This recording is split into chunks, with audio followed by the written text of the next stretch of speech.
Hey folks, Dan Frio here with the closing bell for July 10th, 2024. Rates did it. We went under 7%. So what in the world's going on? Well, I think the Federal Reserve finally cracked. Maybe. Let me give you a hint. Here's what's happening to the Dow Jones, the S&P, and the NASDAQ. Each 400 points. They're all up over 1%. Why would that be interesting? Well, I always said, when the Federal Reserve finally comes out and says they're going to cut rates, you're going to see the market, the stock market really go up. That isn't as big a reaction as I thought it would be. But here's what's going on in the bond market, and not a big reaction there either. The MBSs are up 2% or 2 points. But listen to this conversation that the Federal Chairman Powell had in front of Congress today. It's a little laggy for the first minute. I'll say laggy, meaning that there's really not a lot of data there. But then the breaking news comes out about the inflation rates and the 2% and all the other stuff. So listen to it. We'll be back here in a second to explain this to you. But without further ado, take it away, Chairman Powell. The gentleman from Nebraska, Mr. Flood, is recognized for 5 minutes. Thank you, Mr. Chairman. Chairman Powell, after a year with very high inflation that battered American paychecks, inflation rates have moderated some.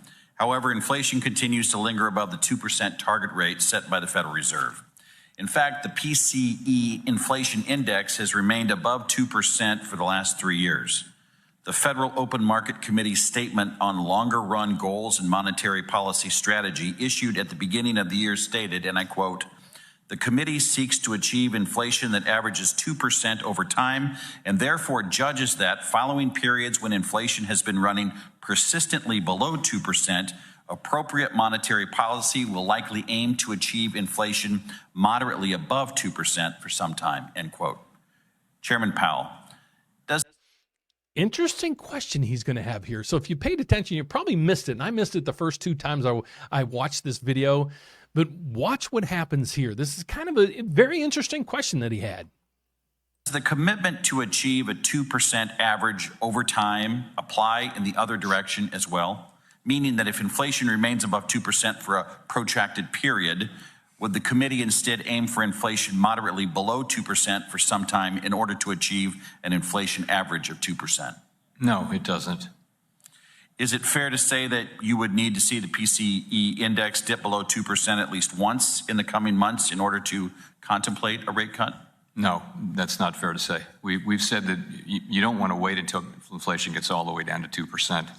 Because inflation has a certain momentum. You wouldn't wait that long. If you waited that long, you probably waited too long, because inflation will be moving downward and will go well below 2%, which we don't want.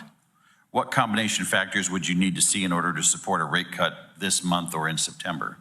So once again, I'll say I'm not sending any signals on any particular date of any meeting whatsoever on policy. I said that yesterday, and I'm saying it again that was today, coming. I will answer your question. So what we said is that we want to be more confident. We want to have greater confidence, and that means more good inflation readings. That inflation is moving sustainably down to 2%.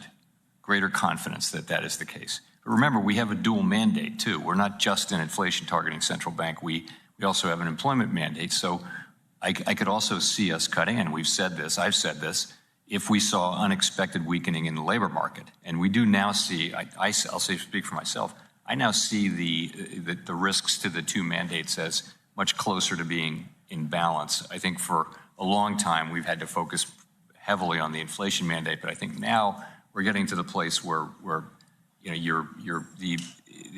labor market is getting pretty much in balance to where it needs to be, and so we're looking at both sides. So that's what he just said. So one big piece of information coming out tomorrow is right through here. I want to bring this up for you so you know what's going on. Right through here, the CPI is coming out tomorrow. That's consumer inflation. This is going to play a huge number in what happens to mortgage rates tomorrow. So stay tuned for tomorrow's opening bell, because I will be presenting it after the news comes out. It's coming out at 7:30. So this is probably one of the last pieces of the puzzle that the Federal Reserve is going to look at. How much the CPI is moving, that's consumer inflation, and then how the jobless claims look. Is it joblessness? Are more and more people losing their jobs and staying on unemployment? If you see these numbers, the jobless claims going up and continued claims going up, and the CPI coming down further than this, It's going to be a crazy day tomorrow, folks. So stand by. I will be back tomorrow with the rate update. But if you're out there and you need any assistance at all when it comes to getting a mortgage, I'd love to help you. I'm licensed in all 50 states as well as Puerto Rico. I've been doing this for over 30 years. I'm here for you. So visit us at therateupdate.com. But we will be back tomorrow to let you know how that inflationary numbers come back and how the jobs report come back. Those are the two main things, as Federal Chairman Powell said, that he's monitoring right now. So you might see a very, very great rally tomorrow, or it might be just a bad day. Take care, folks. I'll see you tomorrow morning. God bless.